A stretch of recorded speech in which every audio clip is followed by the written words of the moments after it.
Assalamualaikum warahmatullahi taala wabarakatuh dan salam sejahtera. Kami mewakili Politeknik Metro Kuantan. Saya perkenalkan ahli kumpulan kami lah. Saya perkenalkan Puan Syarizaino Syarina binti Muhammad Syarif. Saya Puan Nadiatul Hanis binti Jadani dan juga Puan Hafizah binti Ismail. Pertama sekali, kami memilih tajuk VAK Edu Guide. Okey, so kenapa kami memilih tajuk VAK Edu Guide?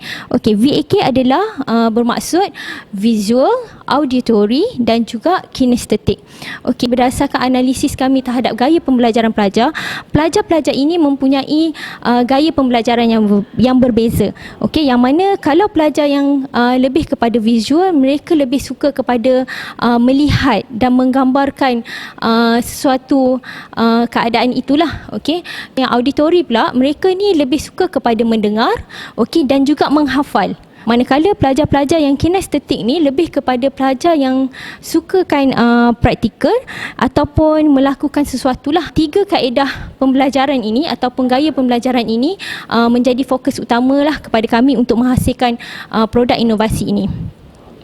Okey, di hadapan saya ini, okey, saya tunjukkan ini adalah Malaysian Standard, okey, dokumen Malaysian Standard MS 1500 2009, okey, berkenaan dengan halal food.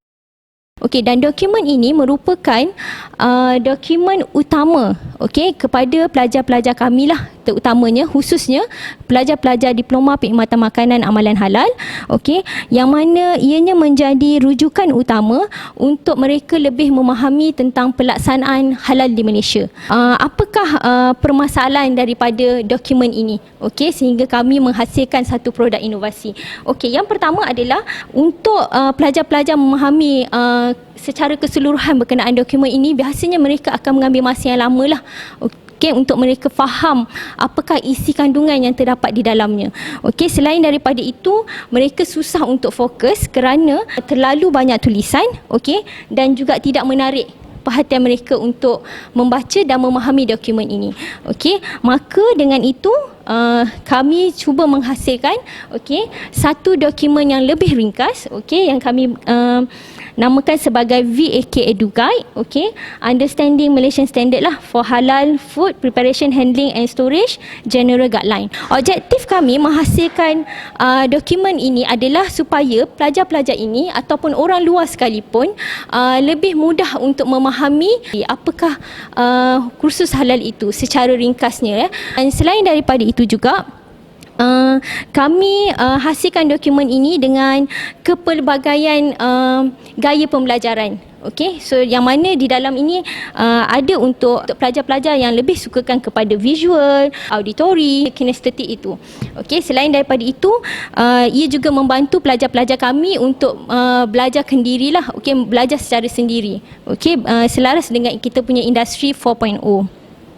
So, apa yang dikatakan sebagai VAK itu? Okey, kami menghasilkan banyak nota-nota yang lebih menarik, okey, dengan gambar-gambar dan juga mainan warna yang boleh menarik perhatian mereka. Okey, selain daripada itu, untuk pelajar-pelajar auditori, kita ada sediakan, okey, video pembelajaran yang interaktif yang mana mereka hanya perlu scan kepada QR code untuk pergi kepada capaian video interaktif kami, dan juga kita juga menyediakan aktiviti-aktiviti yang menarik lah. Mereka boleh juga scan untuk membuat aktiviti-aktiviti secara online.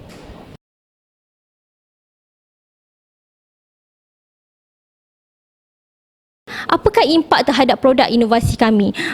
Kami cuba untuk memastikan kelancaran proses PDP itu sendirilah, yang mana ianya akan memberikan persediaan yang lebih rapi lagi untuk para pensyarah, okey, yang mana kita dah ada set ABM yang lengkap, okey.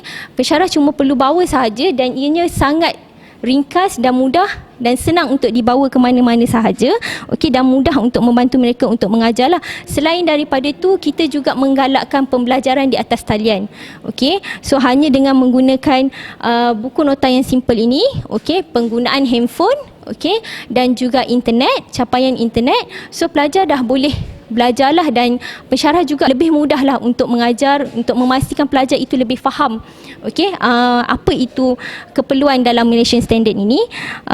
Pelajar-pelajar juga boleh belajar dalam tempoh yang singkat, tidak hanya di dalam kelas, tapi mereka juga boleh belajar di mana-mana sahaja, boleh melihat video-video yang telah pun dihasilkan dan terus membuat aktiviti-aktiviti yang kita sediakan lah. So itu sahaja daripada kami. Sekian, terima kasih.